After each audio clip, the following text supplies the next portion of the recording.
For the past 2 years, I, Aria, 33 female, have been the go-to babysitter for my sister-in-law Guinevere, 37 female.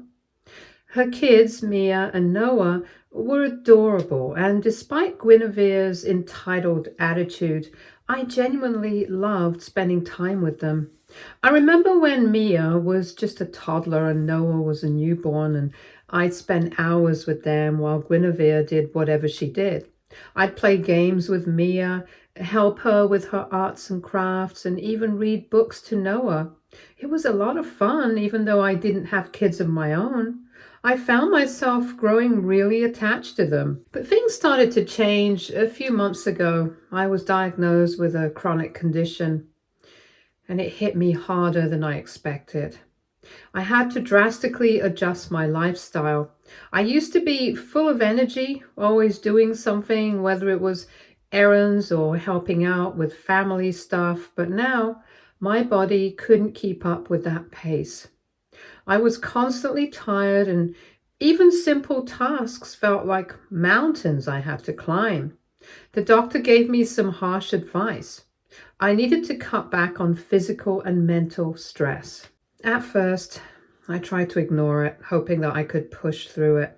But it quickly became clear that this wasn't something I could ignore. There were days when I couldn't even get out of bed without feeling completely drained, so I reluctantly made the decision to tell Guinevere that I wouldn't be able to babysit regularly anymore. I explained everything, how my health had taken a turn and how I needed to prioritize taking care of myself.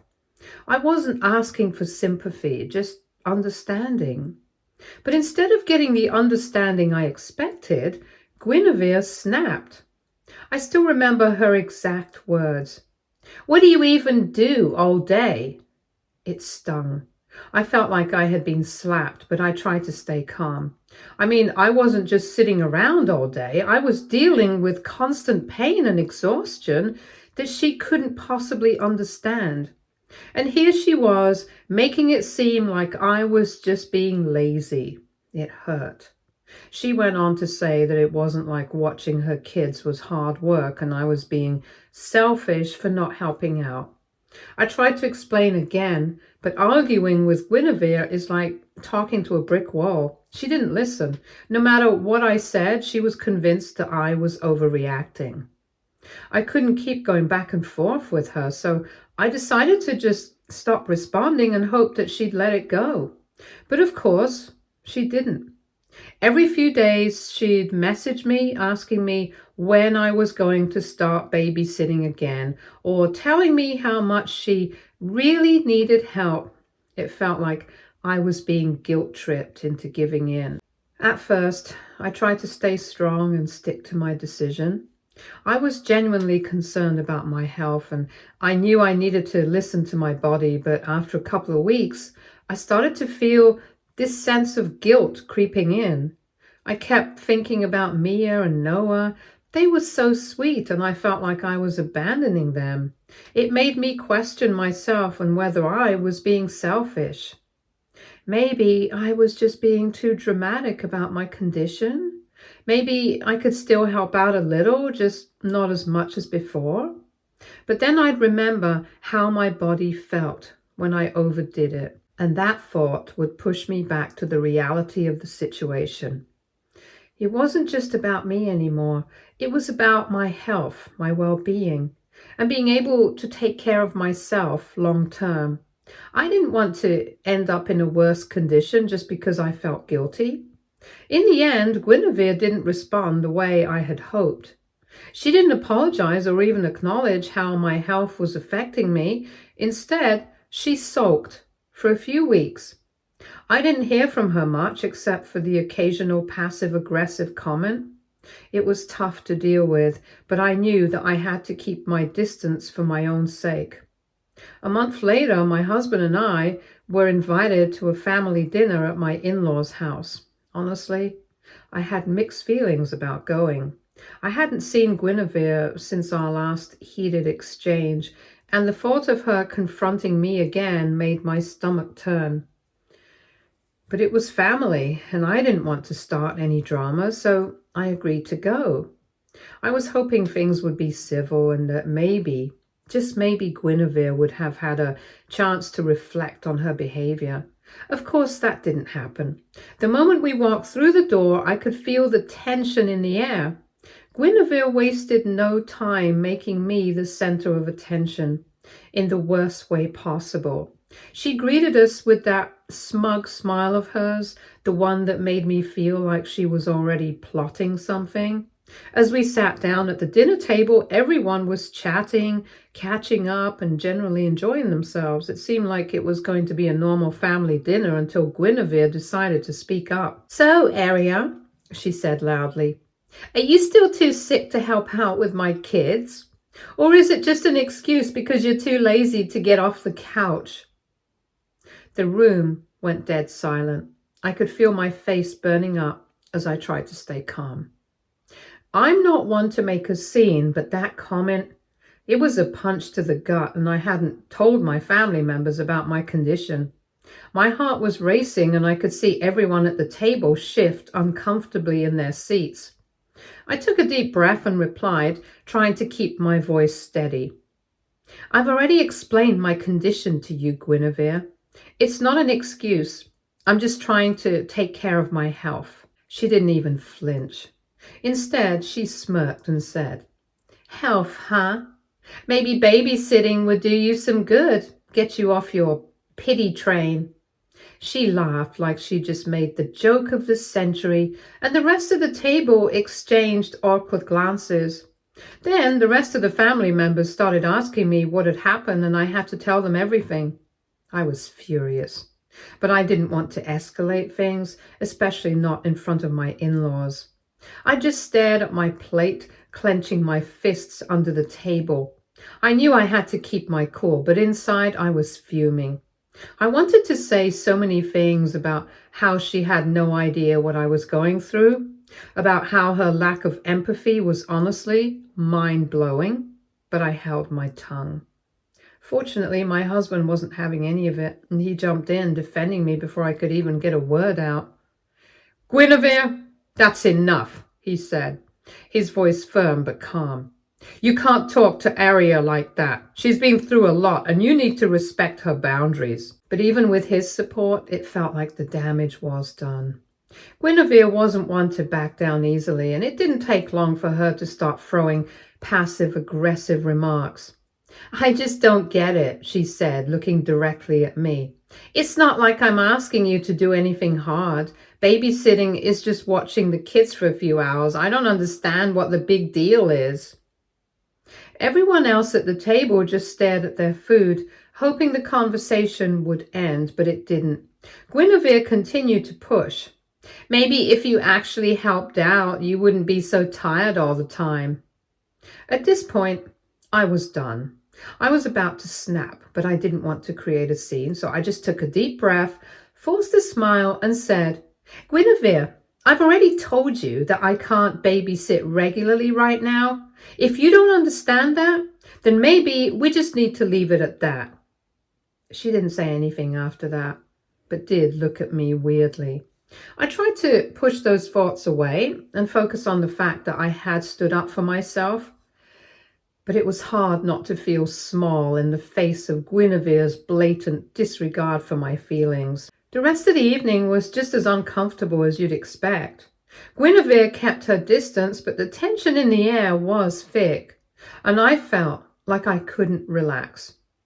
Guinevere's bitterness didn't end there. Oh no, it got so much worse. A few days after the family dinner, I was sitting at home trying to unwind after another exhausting day when there was a knock on the door. I wasn't expecting anyone, so when I opened it, I was caught off guard to see a police officer standing on my doorstep. My heart dropped into my stomach as I tried to make sense of what was happening. I stood there in complete disbelief as the police officer explained that he was there to follow up on a theft report. Apparently, Guinevere had filed a claim accusing me of stealing money from her house.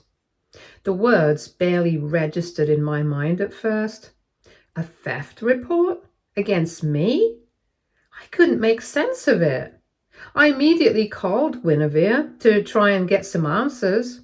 My hands were shaking as I pressed the phone to my ear, my heart pounding in my chest. The phone rang for a few seconds before she picked up. "Guinevere," I said, "what's going on? Why are the police at my door? Why would you accuse me of stealing from you?" She didn't waste any time throwing her insults at me. "You think you can just ditch my kids and get away with it?" She spat through the phone. "Maybe this'll teach you not to mess with me. I'm not going to let you get away with anything." I was in shock. This woman had really just gone this far to make my life miserable. The accusation was absurd, and I couldn't believe I was even having this conversation. But it wasn't about reason or logic with her. It was about revenge. It seemed like she was willing to do whatever it took to punish me for setting boundaries and standing up for myself. I tried to stay calm, but I could feel my anger boiling over. "Guinevere," I said through clenched teeth, "I didn't steal anything from you. This is insane. Why would you even make something like that up?" But she just laughed, almost like she enjoyed seeing me get upset. "I'm not talking to you about this anymore," she snapped, hanging up the phone. I stood there in complete disbelief, staring at my phone. How could someone be so petty and malicious? I didn't know how to process what had just happened. The police officer had been right there, and Guinevere had taken it that far, accusing me of stealing. Stealing! It was so ludicrous, and yet here I was, dragged into this nightmare. Thankfully, the police officer could tell that something wasn't adding up. After a brief conversation, he had already started to see through her story. I was an easy target for her, I guess.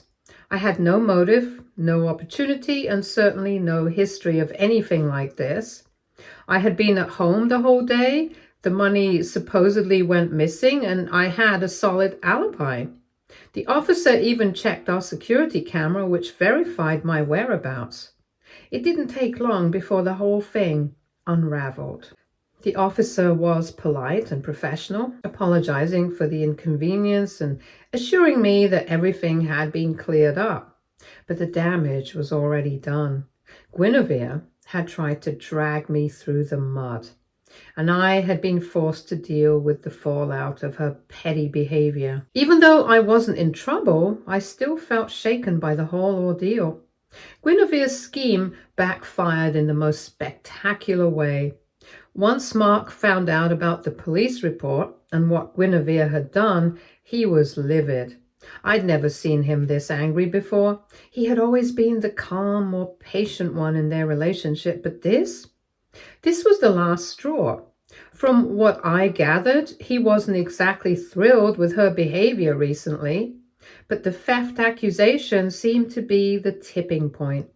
It was like something inside him snapped. He marched up to her and demanded that she apologize to me, but of course, Guinevere refused. She was too proud, too stubborn, and frankly, too embarrassed to admit she'd messed up. I only found out about all of this after Mark came to my home to apologize on Guinevere's behalf. To be honest, I wasn't thrilled about the situation between them. It felt weird, being caught in the middle of their drama, but at the same time, part of me was vindicated. She had tried to ruin my life with her lies, and now the consequences were catching up to her. I couldn't help but feel a little bit of satisfaction knowing that things were unraveling for her. The worst part for Guinevere, though, was when the news about the police report reached the school where she worked. Guinevere had been a teacher for years, and I guess she'd always thought her position was secure. But once the school found out about the fake theft accusation and the involvement of the police, things started to unravel for her in a big way. While there weren't any legal charges filed against her, the mere fact that she had involved the authorities in such a petty and vindictive way was enough to tarnish her reputation. I couldn't help but feel a little guilty for how much I was enjoying seeing her life unravel. I mean, I know it wasn't nice to enjoy someone's downfall, but after everything she had put me through, it almost felt deserved. It was like the universe was finally giving her a taste of her own medicine.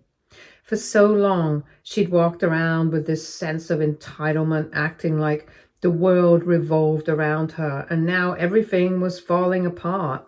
Of course, none of this came without its consequences for me. As much as I wanted to move on and put this whole mess behind me, it felt like every time I tried to take a step forward, I was pulled back into her drama. I started to feel bad for the people in our family who was stuck in the middle trying to figure out whose side to take. There were a few family members who felt sorry for her, who thought maybe I had exaggerated or misunderstood her intentions. But for the most part, people were on my side. Still, there were those awkward moments at family gatherings where I had to pretend like nothing was wrong when in reality, things had become extremely tense. Now that Guinevere's life has completely fallen apart, it seems like she's trying to pin all of it on me. In the midst of another one of our family arguments, she lost it, pointing her finger and screaming that I was the cause of everything that went wrong. She yelled that if I hadn't been so dramatic about babysitting, none of this would have happened. It was like everything that had gone wrong in her life was suddenly my fault. But I had already learned to keep my cool. I didn't engage in the shouting match. Instead, I calmly responded, "Guinevere, I didn't make you mock me at dinner. I didn't force you to file a false police report. You did this to yourself." It felt oddly empowering to say those words for once. I wasn't going to let her twist the narrative or make me feel like I was in the wrong. I won't lie, part of me did feel a small sense of justice as I watched her spiral. Seeing someone so toxic face the consequences of their actions felt right. Even if I didn't take any pleasure in her pain, I'd been on the receiving end of her cruelty long enough. I had to remind myself that this wasn't some petty victory for me. This was simply the fallout from her own decisions. The truth was, I never wanted to be in the middle of this drama in the first place. I simply asked for some space. Space to focus on my health and my own well-being. But Guinevere had taken that request as a personal attack. And everything that followed, her accusations, her lies, her attempts to ruin my reputation, was all her doing. I wasn't the one who escalated things, but I sure wasn't going to be the one to back down. Guinevere no longer speaks to me, and honestly, I'm totally fine with that. If she can't respect my boundaries, then we don't have a relationship to salvage. I've learned that there are people who simply aren't meant to be in your life, no matter how close you once were. I've moved on from the drama, and I'm finally at peace with it. The one thing I do regret, if you can even call it that, is the impact this whole thing has had on her kids. Mia and Noah were innocent in all of this, and I've always loved them like my own. I'm still hopeful that they'll grow up to be kinder and more understanding than their mother. I don't want them to inherit her bitterness and toxicity. However, this thing doesn't end here. Guinevere is now facing some serious issues for filing that false police report. I honestly didn't think she would be held accountable, but apparently she's being investigated for making a false claim, and it looks like she might have to pay a fine or face some kind of penalty. Frankly, it couldn't have happened to a more deserving person. I don't know exactly what the legal consequences will be for her, but it seems like she's going to have to deal with it in one way or another. And of course, now that the walls are closing in on her, she's still not taking responsibility for her actions. In a move that I can only describe as completely out of touch, Guinevere started calling me. She's actually telling me that I should be the one to help pay her fine. Yep, you read that right. She wants me to cover the cost of the mess she created. As if I owe her anything after everything she put me through. It's honestly laughable. And I am just sitting here shaking my head. At first, I didn't even know how to respond. It's not like I want to engage in this back and forth with her. Every time we interact, it just feels like I'm taking a step backward in my healing process. But this was different. This was her trying to manipulate me one more time, and I wasn't having it. I've spent the past few months working on myself and getting my peace back, and this phone call just felt like a slap in the face. She has no right to ask me for anything after the way she treated me. But then she brought her kids into it and tried to make me feel guilty. And now I don't know what to do. Do any of you have any suggestions? Update 1. Hi guys. So I know some of you have had questions about my condition. I just want to say upfront that I don't feel comfortable sharing too many details about it here. I hope you can understand, but I will say that it makes me feel really easily physically exhausted. It's something I'm still adjusting to. It's been a bit of a challenge. I'm learning to pace myself, but it's not always easy to explain, especially when it comes to other people's expectations. A few of you also asked how I ended up babysitting for Guinevere, so I thought I'd share a little bit about that. To give you some context, a few years ago, I lost my job. It was a pretty tough time for me, to be honest. I had been working in a pretty demanding role, and it was the kind of job that left me feeling burned out more often than not. After losing that job, I was kind of at a crossroads, wondering what I was going to do next. I didn't want to rush into another full-time position. That would be just as stressful, so I decided to take some time to figure things out. Around that time, I found a part-time remote job that turned out to be a real blessing. It's flexible, it pays well enough, and I can work from home, so it allows me to have more control over my schedule. Honestly, it's been a great balance, and I've been able to make it work even though it's only part-time. My husband also has a good job, which helps, and together we've been able to stay comfortable financially. So things have worked out, even though it wasn't the career path I expected to be on. Now, because I was working from home and had more free time on my hands, I started looking for ways to fill my days. That's when I ended up babysitting for Guinevere. You see, Guinevere and I have always been family, but let's just say our relationship has had its ups and downs. She's not the easiest person to get along with, but when I lost my job, I found myself with a lot of spare time, and I thought maybe I could help out with her kids. It started when she had to go on a trip with her friends and her regular babysitter canceled last minute. She asked me if I could step in, and even though I wasn't sure if it was a good idea, I agreed. I thought it would be something temporary, but then, as time went on, it sort of became my second job.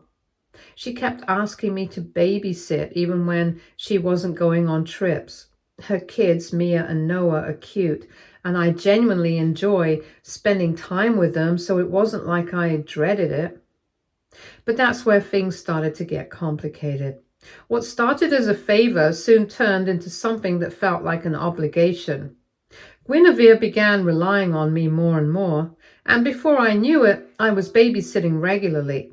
I didn't mind at first, but after a while it started feeling like I was doing it more for her convenience than for any genuine desire to help.